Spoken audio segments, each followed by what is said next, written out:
Hello and welcome to Andy Iain Talk Networking. I am Andy. And I'm Ian. Hello and welcome everybody. So this week, Ian, I thought we'd expand on last week's episode where we talked about hardware acceleration in packet brokers. Right. I thought we'd just kind of go up a level and just really talk about some of the functionality that we can do in that hardware. And we did talk about counters and DDoS and kind of all this stuff. So again, I ask everybody, please go back and watch that video if you're interested in kind of getting a bit of a framework and understanding exactly what we're going to reference today. But really this one I want to talk about is DPI. So how we can use kind of the hardware acceleration, the hardware engine to do deep packet inspection, and that's where the topic comes in: to string search or not to string search is today's topic. So yeah, we'll go into some of the kind of use cases, and there are lots of them. Obviously, DPI is really important when you're looking at security and when you're looking at trying to understand what's going on in the network. So kind of building on last week's discussion around the hardware acceleration and really what we can do with DPI. Wow. Okay, so I think it's a really important subject for folks to be really thinking about when they are, kind of thinking about how they want to investigate issues, maybe issues they've had in the past, maybe issues they had yesterday, Yeah. in their environment. And I think the point is, do you have all of the options at your fingertips? I mean, Mm-hmm. that's really the critical question. Do you have all the options at your fingertips? String search or things like DPI. So if I'm looking for a particular protocol or I'm trying to understand many protocols that are passing through my infrastructure, it would be great to use that hardware acceleration that we talked about Yep. last week. You don't want to do all of that analysis in software. Once again, there's always a Yeah. place for software. I'm a recovering software guy myself, so there's definitely a place for My software. name's But Ian. I'm a software holic. yes, exactly. That's exactly it. But the point is, you need that bit of that hardware push. Yeah. And I think we kind of beat that horse a little bit last week, talking about the idea of every port having that resources to be able to do the analysis. Very, very important. So the point is, uh, if I'm doing searching or I'm looking for particular protocols or I'm trying to understand what protocols are using my Yeah. Yeah. system and which ones shouldn't be, kind of, etc.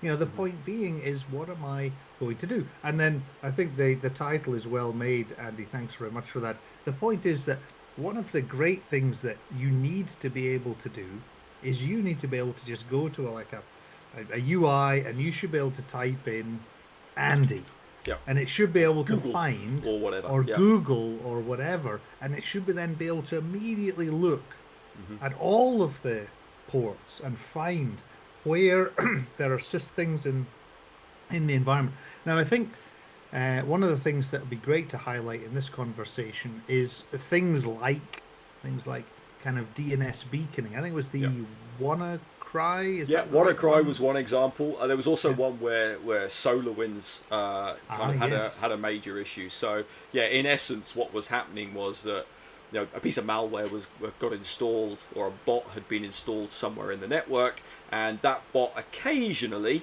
would send out requests to an external DNS pseudo DNS server that would respond back with commands what it wanted the bot to do. So it's kind of, they call it DNS beaconing, but ultimately it used the DNS protocol to be able to go and get instructions from a third party server that was Yeah. legitimately owned as a DNS site, but it was being run as a malicious entity. So yeah, so DNS beaconing is a really good example, I think, of where DPI comes in, because as soon as they found this problem, they discovered that this attack or this malicious software was running. It was all well and good, but you still had to find it somewhere in the network. So when you had your NetOps security operations tools running, you can actually now say, you know what, I'm looking for this specific content in a packet. Okay, and that may be the DNS address, or it might be the name of the URL or something like that. They were able to type that in and immediately see whether or not that problem exists in the network. And Yes. ultimately, that's what you're looking for. A lot of the times, these DNS beaconings are very small amounts of data. They're literally just saying, "Give me the command," and then they get a response back. And if you are sampling the network, or if you're not capturing all the data, you're going to miss that request because maybe it does it once a week or once every 12 or 14 hours or whatever. So if you're not looking at every single packet in real time at line rate, you're going to miss that, and you end up in this situation where you've kind of missed your opportunity. So having this ability to see everything, see that request, see the thing, now you can now track that conversation back and say, right, well, which of my endpoints are actually infected. I think you hit on several really important points, Andy. The bottom line is, if it might be a tiny volume of data, Yep. right?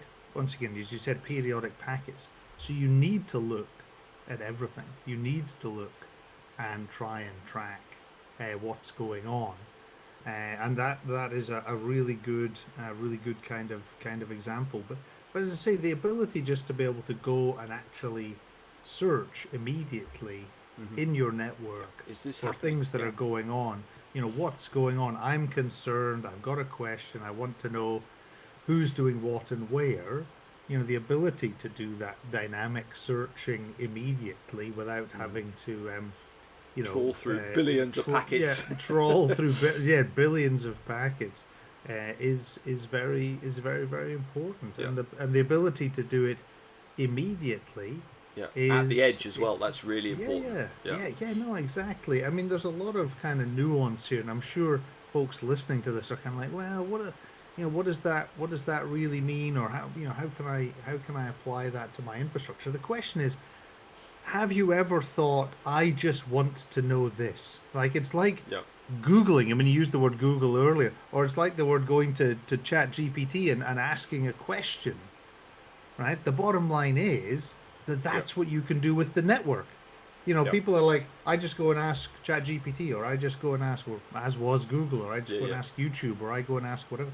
The point is, you can now do that on your network. Yeah, absolutely. And if you're a serious network operations person or SecOps operations person, if you've got this far through this video, you probably are. The point is, you need to have access to just do that same level of asking. Yeah. Hey, what about this? Hey, where's this going? What's this conversation? Where's this IP address?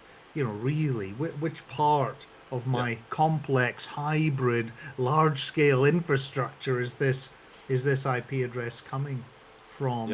Or this request, or this payload, or whatever it is that's whatever it might be, or even just looking up things. I mean, I know we're getting a little bit off base, but looking up the TLS certificates or the ciphers, or why can't this person connect, and all of these types of questions. Whatever you've wanted to ask the network, that is why you need hardware accelerated options to be able to dig in to the data. And as I say, DPI is kind of a really great way of kind of saying it.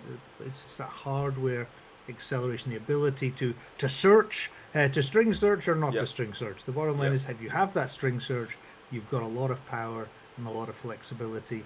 That ability to dig in at line rate and check the whole packet for any individual combination of bytes or words or packets or whatever is so powerful when you're trying to look for things that shouldn't be there, or find something that you just don't know where it is.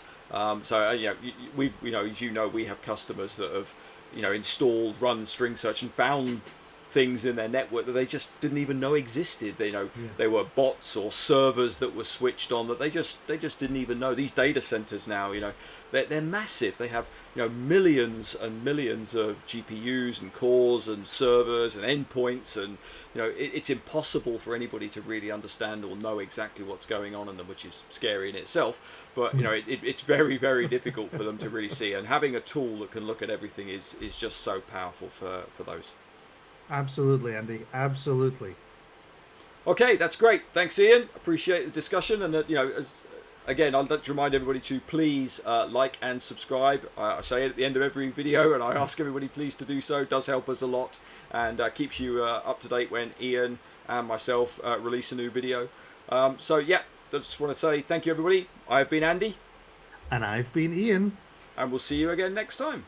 Bye for now.